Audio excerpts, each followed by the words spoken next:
Hi అండి, అందరికీ నమస్కారం. శ్రీ మాత్రే నమః, శ్రీ వారాహి మాతే నమః. అమ్మవారి అనుగ్రహం ఎల్లవేళలా మీకు మీ కుటుంబానికి ఉండాలని మనస్ఫూర్తిగా కోరుకుంటూ ఉన్నాను. మార్గశిర అమావాస్య రోజు చాలామంది దానం చేస్తూ ఉంటారు. కానీ ఈ వస్తువులను ఇలాంటివి అస్సలు దానం చేయకూడదు. పొరపాటున కూడా ఈ పనులు అస్సలు చేయకండి. మార్గశిర అమావాస్య తిథి పితృపూజకు అత్యంత పవిత్రమైన రోజు. ఈ రోజు పూర్వీకులను ఆరాధిస్తే వారి ఆత్మకు శాంతి కలుగుతుంది. ఈ రోజున పొరపాటున కూడా కొన్ని చేయకూడని పనులు ఉంటాయి. హిందూ మతంలో ప్రతి నెల వచ్చే అమావాస్య తిథికి ప్రత్యేక ప్రాముఖ్యత ఉంటుంది.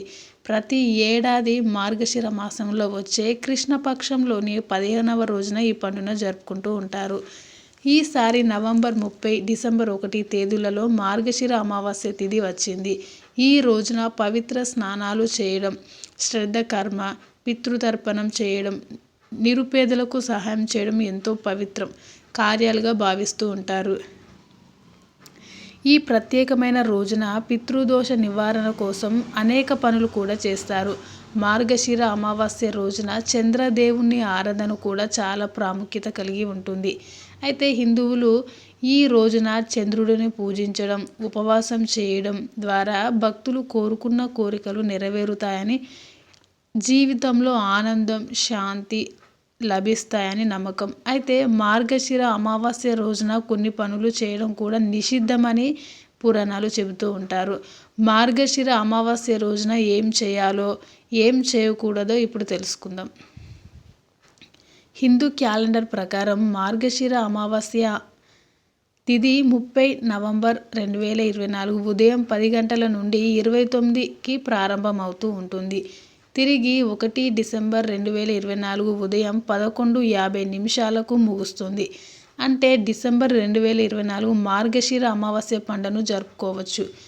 ఈ రోజున మాంసం, మద్యపానం, ఉల్లిపాయ, వెల్లుల్లితో చేసిన ఆహారం వంటి తామసిక ఆహారాలు తినకూడదు. అమావాస్య రోజున మాటలను నియంత్రణలో ఉంచుకోవాలి. ఇంటి పెద్దలను కించపరచకూడదు.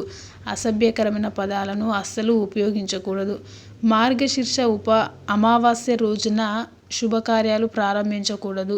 ఈ రోజున ఇల్లు కట్టుకోవడం, ఇల్లు కొనుక్కోవడం, కొత్త కారు కొనడం వంటి శుభకార్యాలు అస్సలు చేయకూడదు. అలాంటివి ఏమైనా ఉంటే మానుకోవాలి. మార్గశిర అమావాస్య రోజున నలుపు రంగు దుస్తులు అస్సలు ధరించకూడదు, నిషిద్ధం చేయాలి. నల్లని వస్త్రం రాహువుకు చిహ్నం. అమావాస్య రోజున నల్లటి దుస్తులు ధరించడం వల్ల జీవితంపై ప్రతికూల ప్రభావం చూపుతుందని నమ్ముతారు. అమావాస్య రోజున పగటిపూట నిద్రపోకూడదని నమ్ముతారు. ఇలా చేయడం అశుభంగా భావిస్తారు. మార్గశిర అమావాస్య రోజున ఏం చేయాలి అనేది ఇప్పుడు చెప్పబోతున్నానండి. మరిన్ని వీడియోస్ కోసం మీ ఫ్రెండ్స్కి, రిలేటివ్స్కి ఈ వీడియోని షేర్ చేయండి. మార్గశిర అమావాస్య రోజున పవిత్ర నది, చెరువు లేదా కొలనులో స్నానం చేయాలి. స్నానం చేసిన తర్వాత సూర్యదేవునికి నీళ్లు సమర్పించాలి.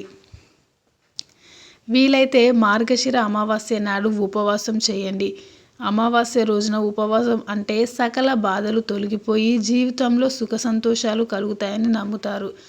పూర్వీకులు ఆత్మలకు శాంతి చేకూరాలంటే మార్గశిర అమావాస్య రోజు శ్రద్ధ కర్మ, తర్పణం, పిండదానం చేయవచ్చు. ఈ రోజున పితృదేవతలను ప్రసన్నం చేసుకోవడానికి రావి చెట్టును పూజించాలి. మార్గశీర్ష అమావాస్య రోజున సత్యనారాయణుని కథ వినడం ఎంతో పవిత్రంగా భావిస్తారు. మార్గశిర మాసం రోజున దుప్పట్లు, బూట్లు, చెప్పులు, బెల్లం, నెయ్యి, నువ్వులు, ఎండు కలప, దుప్పట్లు, వెచ్చని బట్టలు, నువ్వులు, స్వీట్లు, నల్ల బట్టలు, బంగారం, పప్పులు, భూమి, పిండి, పండ్లు, ఉసిరి, పంచదార మొదలైనవి దానం చేయవచ్చు. Thanks for watching this video. Please subscribe my channel.